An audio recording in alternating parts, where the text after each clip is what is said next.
welcome to episode, I think we're on 13 of BurnCast. Everybody knows me, I'm Cindy, and we have Liz and Ann as usual. And I'm really excited to introduce our special guest. This is Jason Woods. He's the president of the DC Firefighter Burn Foundation, and he is here to discuss what he does on the day-to-day and how the Firefighter Burn Foundation has worked with children for over the years. So Jason, tell us a little bit about yourself. What do you do for your regular job, and what do you do with the Firefighter Burn Foundation? All right, with my regular job, I've been a firefighter with DC Fire for almost 23 years. I'm currently in our risk management and safety office, our health and safety office, where I work as a chief's aide there. As far as the foundation, I've been the president of the foundation since 2004 when we started the foundation. So you were you helped start the foundation, or? I did. Okay, and what is the DC Firefighter Burn Foundation? So back in 2004, a couple of us were looking around, and we saw New York, a couple other cities had firefighter burn foundations. We didn't really know what they were, but we knew that we sent 20, 25 of our members a year to MedStar, to the burn unit. So a couple of us got together, approached the department, approached our firefighters union, getting their blessings about starting a foundation. We reached out to the New York City Firefighters Burn Center Foundation to ask if they would kind of give us some direction, and they did. So we chartered in 2004, and originally the goal of the foundation was to just support the families of firefighters who were injured and in the burn unit, as well as providing burn camp opportunities for kids that had been burned. So we started the burn camp partnership in 2005. So about 18 years we've been doing burn camp. And obviously since 2004, it's kind of evolved into a little more. So we helped fund the renovation of the rehab gym next door at MedStar Washington Hospital Center. In 2009, I believe, our members not only funded the construction of the Firefighters Surgical Research Institute at MedStar Washington Hospital Center, they also, a few of our guys went and actually did the construction on it to make that come to light. We have evolved into a lot of the money that we raise nowadays goes to survivor support programs, where the burn teams at MedStar Washington Hospital Center, as well as Children's National, do a great job at saving patients. So what we want to do is to ensure that they have a great quality of life once they're out of the treatment process and getting back into the real world. So we fund, as far as survivor support programs, we do burn camp, which is kids ages 8 to 18. We get the kids mostly from Children's Hospital. It used to be from Shriners, but we're happy that you guys are keeping most of your burns now at Children's. So we work with your team there to get a list of kids every year. We're always looking for staff to get involved in burn camp. Liz did it a number of years ago for a year. I was a counselor for 10 years. The camp's an amazing experience. So any kid ages 8 to 18 from the DC area who has been burned, we will pay and send them to camp. We have our scholarships that we do for World Burn Congress, which we are hosting here in the nation's capital or national capital region this October. So we are looking to not only fund about, I think, 30 patients and their family members from MedStar Washington Hospital Center to attend. We're also working with your PTOT group on identifying some patients and their families from Children's. We started in 2009, 2010, offering adaptive sports programs out in Colorado, where we'll take patients usually 16 to 60, 70 years old, and we'll do a spring and summer trip where we're kind of really taking them out of their comfort zone. Summertime can be anything from rock climbing to mountain biking to hiking some pretty high altitude peaks out there. Winter could be anything from downhill skiing to cross country skiing to ice climbing. And then 2010, we started our Firefighter Burn Survivors Week in Colorado, where we take firefighters from around the US and Canada, and we do a week just specific to firefighter burn survivors. Yeah, so we kind of went from just providing support for firefighters and their families in camp to really focusing a lot more on the survivor support end of things. And then working with MedStar over the years, as well as Children's National, we also saw a need for the burn programs to have some funding to buy equipment, provide training for staff that sometimes gets cut out of budgets.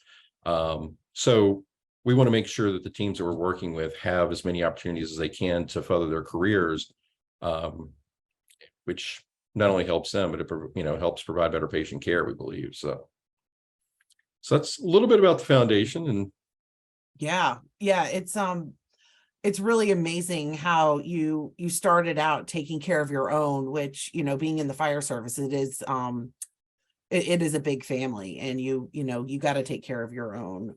And then you really branched out to anybody who's experienced a burn. What made you interested in working with children? I mean, it's so different, kids are. So it is. I mean, everybody likes kids, right? Like, yeah. Firemen like kids, everybody likes kids. We, aside from the burn camp program, probably 2004, about the time we started the foundation, I got involved with Children's as a patient care volunteer and did that for a number of years, probably 8 or 9 years.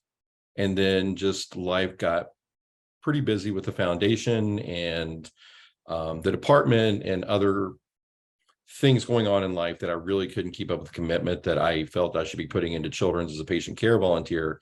So stepped away from that. And I believe that's maybe when I met Liz, because I've known her for a while. So I did that for a number of years, and through that just started building the relationships and partnerships with the burn team or surgical care team there at Children's. So we had done some research grants through our foundation for Children's back before 2010, 2011, I believe. Obviously, started working with you guys as far as burn camp. We had some staff members from surgical care who would go to camp with us. And then I think probably, what has it been? Maybe since 2016, 2017, when the relationship really kind of just took off. And, one of our goals was seeing Children's have the ability to keep the majority of burn patients here in the National Capital Region. As firefighters, we're risking our life to go out and to save people. And we want to make sure that they're getting the best chance at survival afterwards. And, Boston Shriners is a great hospital. They have an amazing program, and it's amazing that it really costs the families nothing. But with burn care, it's for a child. I mean, as you guys know, that's kind of a long process. It's not just an in and out. And we started meeting kids from camp from the DC area who would be going back and forth all the time to Shriners for surgeries.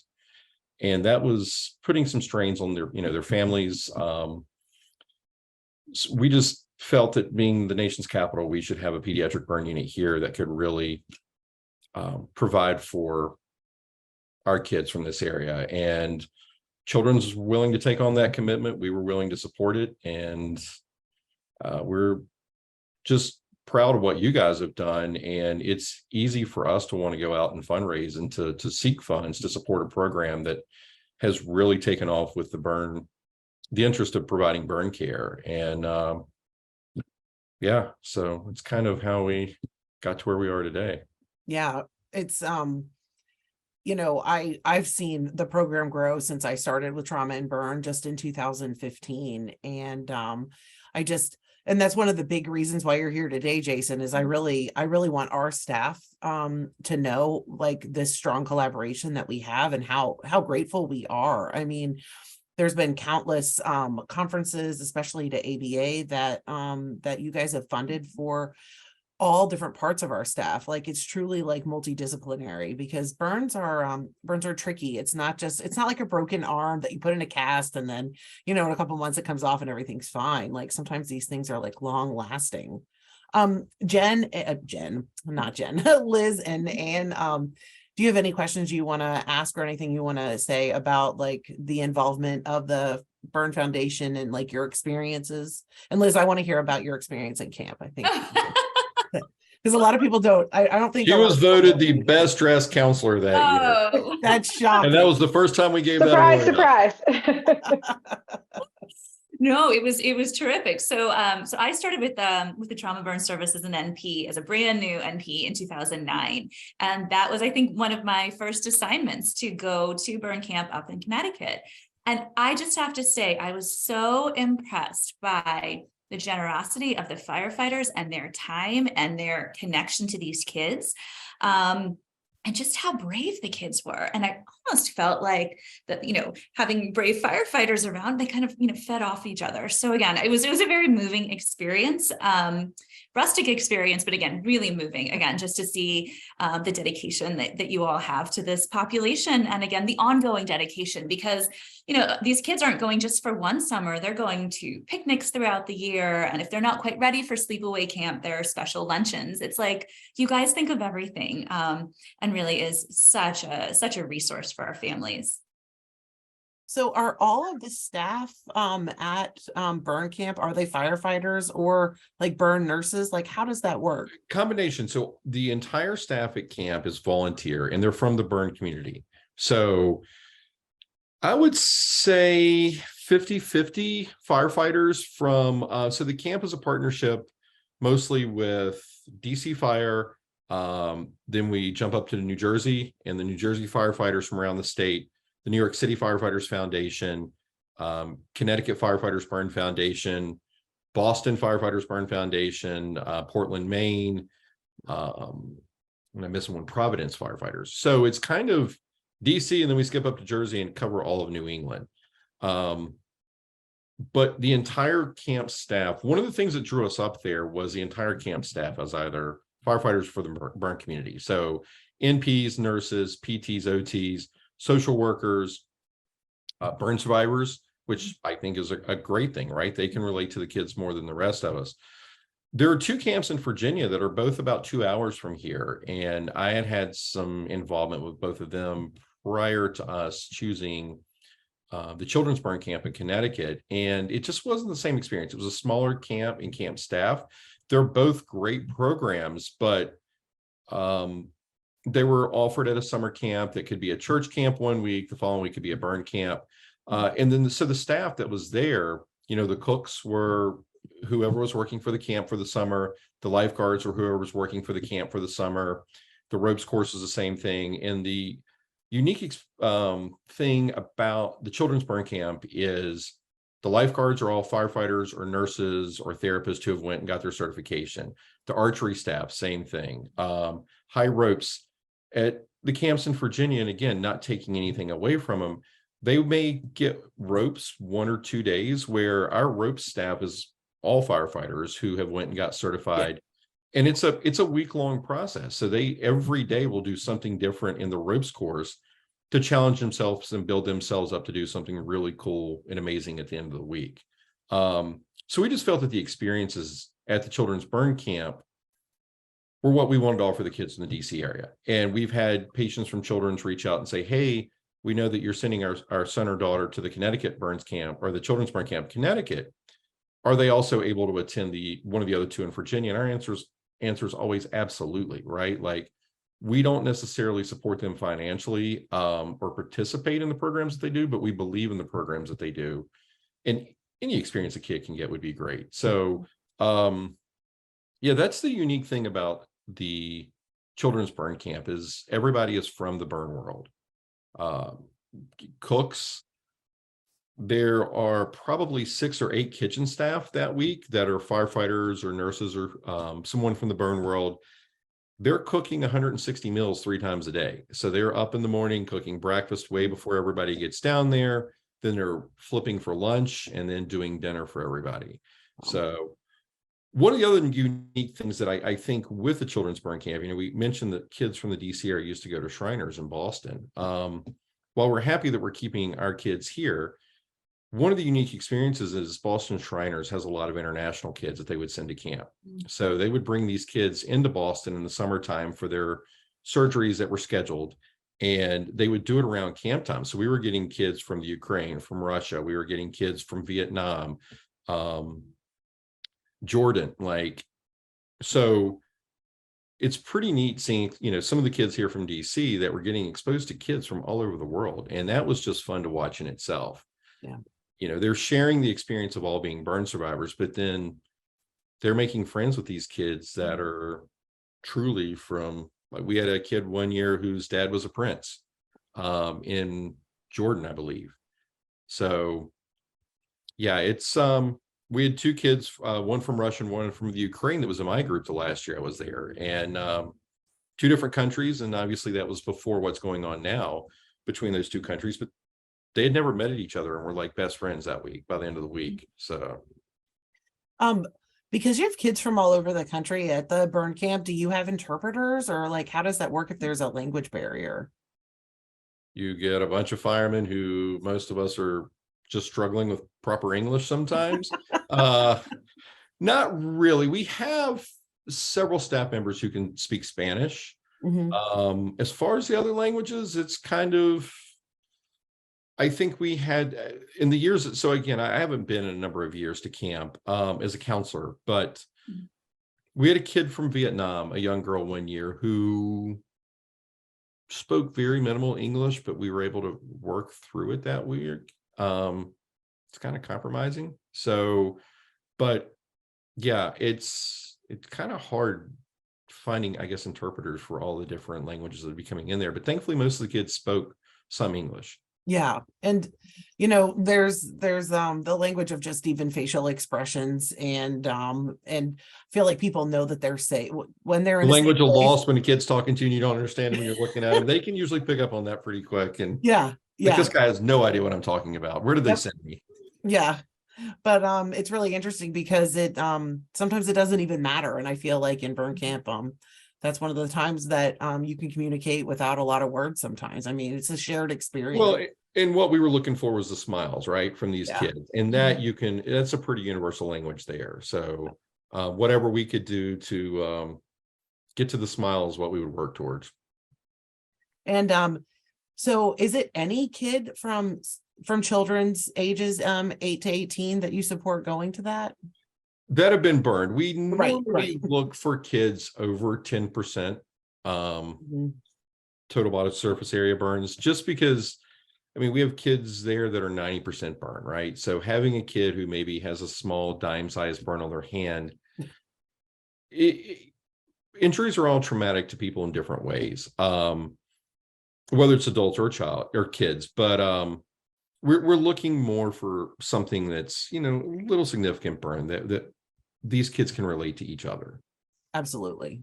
And I think that's why and when you're in burn clinic, do you keep it like a running tally of like who to talk to the foundation about?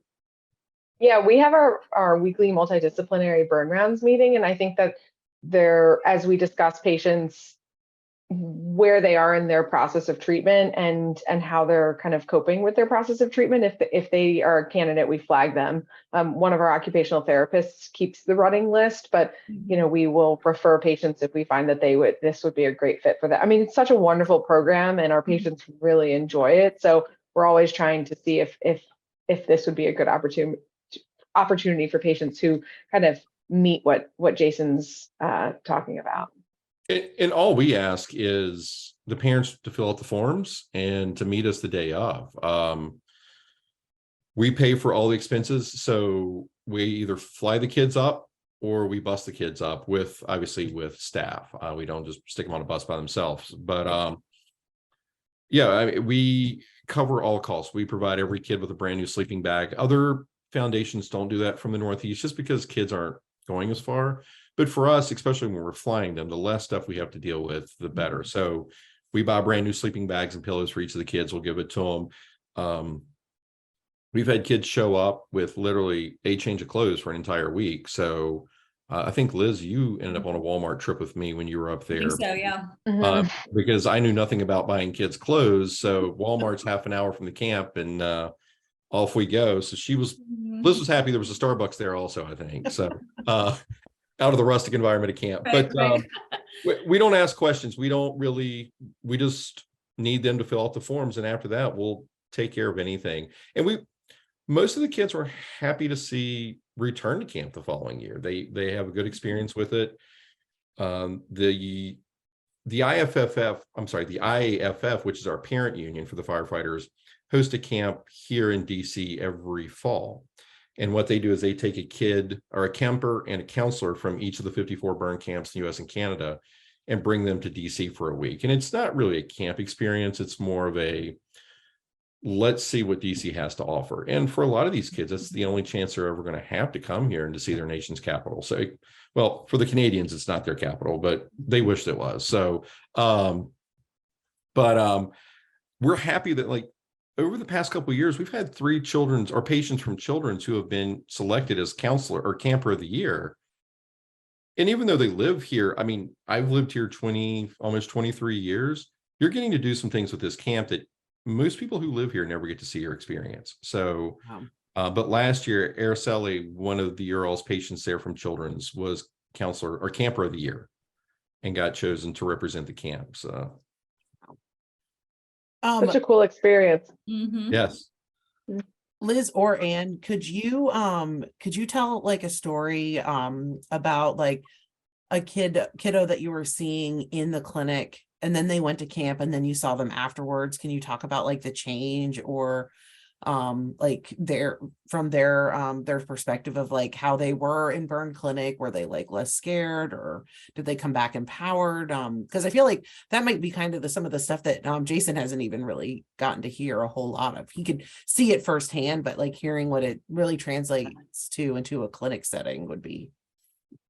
My most recent memory is a patient who was signed up for camp and then kind of maybe almost dropped out beforehand and wasn't really sure that they wanted to go and reached out to us with some concerns or was just really nervous about the experience for their first time. And when they came back, their mom emailed us with a photo of how wonderful they were. They were on the news. They conquered their fears. They were doing archery. I mean, it was just such an empowering experience. And then she said, I'm going to both camps next year, like sign me up. This is great. And really, it was so wonderful to see someone who had truly been struggling beforehand and was worried about kind of, this was their first incorporation into the burn survivor world, I think, to really get them linked up with that group and to feel like this was an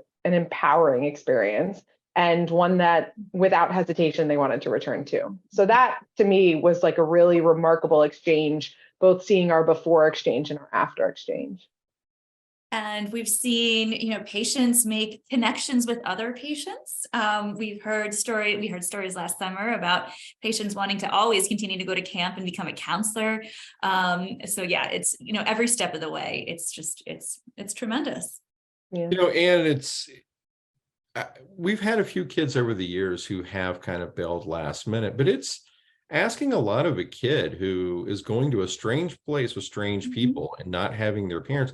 Some adults have a problem with that, right? So having a kid take that leap of faith and say, okay, well, I'll go get on a plane with a bunch of people I don't know and spend a week out in the woods. It's not as rustic as Liz puts on. We do have electricity and running water. So in my opinion, that's not rustic, but I mean, it takes a brave kid and it takes a parent also who is like, okay, like we're going to trust these people with my kid for a week. Right. But I don't think it's really the firefighter's name. I hope it is somewhat, but I really think it's the fact that Children's supports this, and it's Children's is a hospital that they've learned to trust with their child since an injury has occurred. And when your team is saying, hey, like this is a safe place for your kids, it's a good opportunity, that really helps maybe overcome some of those barriers. But yeah, it's not unusual for us sometimes to have 1 or 2 kids last minute not follow through, and that's okay. The same thing happens with the trips that we do for adults to Colorado or to World Burn. So we don't see it as somebody just like flaking or wasting our money on a plane ticket. Again, it's a huge leap of faith for someone who's already been through a traumatic experience. Yeah. That's a great way to look at it. Yeah. You spoke a little bit about World Bird Congress. I don't think a whole lot of our staff has ever heard about that. Can you talk a little bit about like what that is and how the foundation works with them? I can't. So World Burn Congress is a annual conference that's hosted by the Phoenix Society. Prior to COVID, there were around 800 to 900 attendees at the conference. Predominantly burn survivors from around mostly the US and Canada, but some international participants. But then there was a fair amount of firefighters, nurses, psych social staff from burn units who attended as well. Prior to COVID, we were happy since 2008. We were sending the largest group of burn survivors to World Burn from any burn unit in the country. From children's, Stephanie and Stacy would identify a couple of patients and their parents. We would, send them. And what the conference works on is kind of the psychosocial piece of being a burn survivor. So I'm not as familiar with some of the pediatric programs that they have there. It's one of the programs I know that we have funded over the years through sponsorship is called You Belong, which is focused mainly on the kids and their parents. But for the adults, it's everything from how to build relationships, like romantic relationships after a burn injury, how to deal with people staring at you, how to go back to work. And I remember the first time we were invited, it was being hosted in Baltimore, and myself and a couple of guys from the foundation went up to volunteer at World Burn. We took 2 firefighters from DC who had both been significantly burned in the line of duty. Joe Morgan, who just came on our board of directors. Joe was burned in 1998, about 65% of his body in a fire that 2 other firefighters were killed in. So we took Joe with us, and then actually not Dino Mahaffey, it was a firefighter from Montgomery County. I'll think of his name in a second, but we took them to kind of like, hey, what's your take on this? And for me, it was kind of uncomfortable because, I got asked to monitor the door and then sit in on a workshop that was focused on building sexual relationships following a burn injury. Oh, wow. So I'm like, I know I can sit out in the hall, and they're like, no, come in. And it was kind of an eye-opening experience for me because I'm like, I'm not really into the touchy-feely thing. But what we took out of that week was we had 2 firefighters who looked at us and said, Jason, this stuff's real. Like, we've been dealing with this since we were burned. We've had nobody to talk to. So that kind of sold it for us. And we've been lucky since then that our foundation has been able to send upwards of 30 some burn survivors and their and a family member to World Burn each year. So we're hosting it. This will be the first year it's going to be back in person since COVID. It's been virtual the past couple of years, and I think everybody kind of got over the whole virtual experience, and we're ready to move back in person. So it's being hosted at the Gaylord National Harbor. We're happy to be one of the key sponsors for the event. I know Stephanie has been talking to Rebecca, who runs all of our survivor support stuff for Washington Hospital Center, and I think she's identified a number of families that we are looking to sponsor. Even though it's here in DC or in the DC area, we're still going to pay for the hotel because we all know what DC traffic could be like. Oh, yeah. World Burn is a long day. So we want people to actually get the conference experience and not worrying about getting on the road or if they're going to be late or paying for parking in a parking garage. But we would love to have some of the children's staff join us. We are happy to pay for your registration if you want to participate. We're looking for volunteers to help, whether it's for a day or a couple of days, but it's the first time we'll be hosting it here in the Washington region, and probably won't be back here for a while. So we would love as many children's staff as who would like to get involved to come and help us really be good hosts since it's here locally. Absolutely. So if people want to be involved, what do they need to do? Reach out to me. Okay. Or Stephanie there with your PTOT group. Okay. Is the one who's really kind of heading up your survivor support programs now. Okay. I'm going to put this as a line underneath. Yeah. So Stephanie and I are both on the planning committee for Phoenix Society. So okay. She's very involved, which we're happy to see someone from children's on the planning committee. I think that's awesome. Okay. She's been to World Burn a number of times. So I really she's definitely a great resource for your patients there, and hopefully someone we can keep around for a long time. And then if are you still recruiting for this summer for burn camp? We are. Okay, so We would what just type need of to specialty do you- know probably, I would say mid-May, or no, Okay, I'm lying, early April, who is interested in being a counselor. We're always looking for counselors, and I'm not sure. I don't know that Children's gives paid time off for camp. I don't think that they do, but we do Hopefully at have some point we vacation can time. leverage that with Yeah, maybe a that would be financial Looks like something we donation. should work on. Yeah. Yes.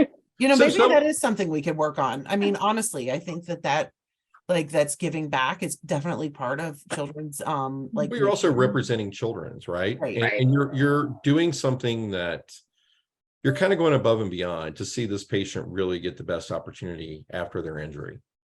Yeah. So Yeah, maybe that's something that we could work on and leverage, because I think that'd be a great idea, and I think you'd have a lot of people if they could have the time to do it. And I think it's feel like it's an So experience. in it, I haven't done it. sorry. No, go ahead. I was going to say, in addition to volunteering at camp or World Burn, how can people support the foundation? So we have this thing called the Night at the Wharf coming up. On May Oh, 6th. sounds fun. I think most of your staff enjoys a good night out, and adult beverages and food, all you can eat, all you can drink, live music. And the money that we raise off that night goes back to support the burn program at Children's National. So that is a great way to support the foundation while you're going out and having fun at the same time. What's that date, Jason? May 6th. And when are tickets? When does the Tickets are on sale now. Okay. I'm gonna put a link. We have about Yeah. 60 left. So Okay. tickets have done pretty well this year. Yeah, that is good. Only 60. Yeah. And it's at a Um, new location. We're not at the Eastern Market anymore. So we have a pretty nice venue. It's the top of the Washington Gas Building at 1000 Main Avenue Southeast or Southwest at the Wharf. So yeah, we're looking forward to having this back in person. Well, actually, we didn't do a virtual gala, so we're just happy to relaunch it. But much nicer venue, I think, than the Eastern Market. We're not as packed in. Amazing views. We have a lot of outdoor area as well for people to hang out. So we have 8 different local restaurants from DC that are doing the food stations, open bar. We have a live band as in the past, silent auction. So All right. and we can also send you the link, which I actually think you have, where you can go to our website and find tickets there. And if also another way to support the DC Firefighter Burn Foundation is Swag. some swag. And I think it's cute. It's got the DC flag thing. So the new Yeah. stuff, we just did the new hoodies. We did the hoodie and the Good. zip up hoodie, as well as some long sleeve t-shirts. And we decided to put the DC flag on there this time. So I like it. yeah, those can be purchased from our website as well. We have some other events, thankfully we're out of COVID-ish, I think, maybe, hopefully. We're back to doing in-person stuff. So Mhm. we are working on getting our bowling tournament back up and going, which a lot of your staff used to participate in. That is probably going to be in October of this year. Our Rocklands event will be in September of this year, I think September 16th, I believe. So we're getting back to in-person fundraising, but getting involved with us doesn't mean you have to spend money. We are really hoping that we're going to be at a spot to maybe sit down in the next month or two and talk with your team about doing the fall event that we used to do every October there in Children's at the Atrium. Yeah. I've been working with hospital administration about doing that event. We started with hopes to do it last year, and they were still really hesitant with having like a large gathering in one space indoors. So we're definitely working on it. And I've also thought about maybe doing it in the healing garden, so it's outdoors. And it's a lovely space. October's a little chilly for that outdoor space, but we've definitely have been keeping our thinking caps on of like how to get Burn Prevention Day back at Children's, because I think it's a great event. And Well, Burn Prevention Day, some other ways is we're back to doing some of our in-person survivor support programs. So A number of years ago, we haven't done it in a while. A number of years ago, we used to take the kids once a year down to the fireboat by the Washington Channel or the wharf and do a day down there. We would do a barbecue lunch with them. We would take them out on the big boat, the Glen, for a ride. We would have park police come down with the helicopter, the horses, motorcycles for the kids. So we're looking at trying to get that back up and rolling as well. So we're always looking for people to get involved, especially with our survivor support programs. We would love to increase the number of opportunities of things we can do for kids throughout the year here, where we can do local things, in addition to doing burn camp in the summer or World Burn in the fall. So Yeah, and did we do like mini burn camp? It was like a day. We did that. we did, a few years and back, that was really popular. yeah, I mean, I would like to see us get back to doing those things. So we're all about being back in person. It's just now trying to pick up the pieces of everything we were doing before and kind of get them back on the table. But yeah, there's certainly plenty of ways that you can get involved with us and support the burn program. We don't want it to feel like work. If you're coming to do something on your day off, we don't want you to feel like you're at work. So we promise it'll be a little fun. And again, just interacting with the kids in a different setting than the hospital. And I think that Jason, I really like the way you said it, of like, you can support, you don't need to pay anything to support, but just being interested and even learning more about the program or participating in an event. I think that when you are doing this work with who we're doing it for, you kind of like, it reignites that passion inside of you and really makes you excited not to just come to work, but to like do more for this special community. So yeah, I think I missed doing camp. I did it for 10 years. I didn't find it as rustic as some people, so I thought it was okay. But I would encourage everybody to try camp. And we have firefighters who are like, you don't understand, my wife and I have a kid. Well, the majority of people at camp have families. So it's just putting things aside for 1 week and you get a break from your kids and you get to take care of 80 some other kids. But when is camp? When is camp? Camp is usually the third week of July. All right. Actually, I'm lying. It got moved this year to September. The camp that we had been using for years just got bought. Oh. And not by us, unfortunately. So we are moving to a new location for a year while we are trying to find all the foundations that are involved in camp are actively looking for a property now to purchase to make our own. Actually, there's one that just came into my email today that I've got to look at. So it is a little later this year. I'm lying. It is in September. It's not in July, but it's normally the third week of July. But I think it's a great experience. I miss doing it. We can always make excuses as to why we don't want to do something, but I know very few people who have actually went and not enjoyed camp, even if they only go for a year. Life can get busy, and we understand that, but I would encourage everybody just to try it. It is a great experience. Yeah. Well, that's good to know. And if they're interested, should they talk to Stephanie or should they talk to Stephanie, talk to me? Okay. Dave Keefe is the firefighter who runs our burn camp programs. Okay.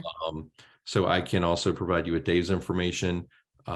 He's the one who your team works with the kids as well. So Dave is our camp guy. Well, Jason, I can't tell you how happy I am that you were able to take time for us today. At the end of all of our BurnCasts, I always ask the same question. I'll answer it first so you guys can think.